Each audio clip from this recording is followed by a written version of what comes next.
18वां अध्याय कृष्ण का अंतिम संदेश है। इसकी शुरुआत अर्जुन द्वारा वेदांत की दो सबसे महत्वपूर्ण अवधारणाओं संन्यास त्याग और त्याग त्याग की सटीक परिभाषाएं पूछने से होती है। कृष्ण अतीत के बुद्धिमान ऋषियों के कथन उद्धृत करते हैं। वे स्पष्ट करते हैं कि संन्यास कामना प्रेरित कर्मों का त्याग है, जबकि त्याग कर्म के फलों का त्याग है। प्रचलित धारणा के विपरीत न तो संन्यास और न ही त्याग का अर्थ कर्म का त्याग है। कर्म निरंतर चलता रहता है और कर्म की उत्कृष्टता के मार्ग में आने वाली दो बाधाओं भूतकाल की कामना और भविष्य के फल की चिंता का त्याग करना पड़ता है। कर्म आरंभ करने के लिए कामना आवश्यक है। कामना के बिना कोई भी कर्म नहीं किया जा सकता। इसी प्रकार कर्म करने से पहले मन में हमेशा फल की इच्छा होती है। हालांकि कर्म करते समय मन का 100% ध्यान कर्म पर केंद्रित होना चाहिए। यदि इस समय मन मृत भूतकाल या अजन्मे भविष्य में भटकता है तो वह वर्तमान कर्म पर ध्यान केंद्रित नहीं कर पाता। कर्म दोषपूर्ण और अप्रभावी हो जाता है, जिससे असफलता मिलती है। कृष्ण आगे कहते हैं कि कुछ ऋषि कहते हैं कि सभी कर्मों को दोषयुक्त मानकर त्याग देना चाहिए, जबकि अन्य कहते हैं कि यज्ञ, दान और तपस्या जैसे कर्मों का कभी परित्याग नहीं करना चाहिए। अधिकांश लोग कामनाओं से लदे रहते हैं। उन्हें स्वयं को शुद्ध करने के लिए यज्ञ, दान और तपस्या के कर्म करने चाहिए। उनके लिए आसक्ति और फल से मुक्त कर्म ही आध्यात्मिक विकास का मार्ग है।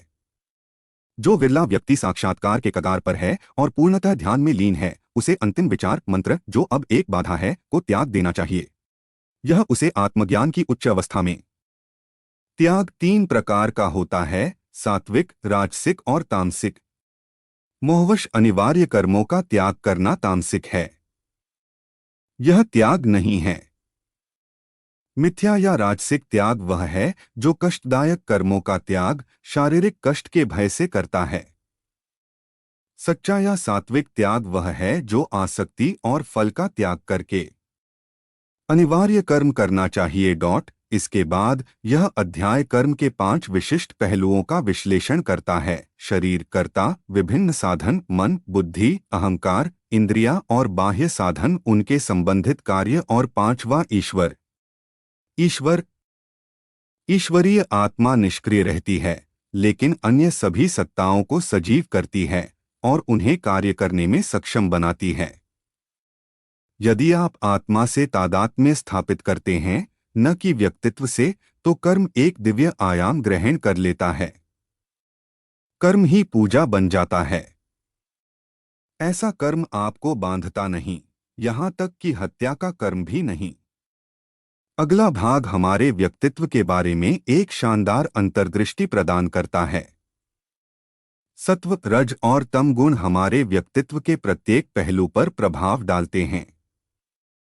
कोई भी प्राणी इन 3 गुणों, विशेषताओं, प्रभाव से मुक्त नहीं है। हमारे आंतरिक कार्य के विभिन्न पहलू ज्ञान, क्रिया, कर्ता, बुद्धि, स्थिरता और खुशी हैं। हम सभी में 1 या 2 दोष होते हैं जो हमें नीचे खींचते हैं। विभिन्न संस्थाओं में गुणों की अभिव्यक्ति को समझकर हम कमजोर बिंदुओं की पहचान कर सकते हैं और उनसे निपट सकते हैं। इस प्रकार पूरे व्यक्तित्व को बढ़ावा मिलता है। उदाहरण के लिए, आपके पास सात्विक ज्ञान हो सकता है, लेकिन स्थिरता में तामसिक हो सकते हैं। भगवद गीता कोई आज्ञाओं का सिद्धांत नहीं है जिन्हें बिना किसी प्रश्न के स्वीकार कर लिया जाए। यह उपदेश है मानव व्यक्तित्व पर एक तार्किक, वैज्ञानिक ग्रंथ पर आधारित सलाह। आपको इन सिद्धांतों पर गहराई से विचार करने, विभिन्न कोणों से उनकी जांच करने, उनके साथ प्रयोग करने और अपने निष्कर्ष निकालने की आवश्यकता है। ठीक वैसे ही जैसे आप भौतिकी या रसायन विज्ञान के साथ करते हैं। तब आप स्वतः ही उन्हें जी लेंगे।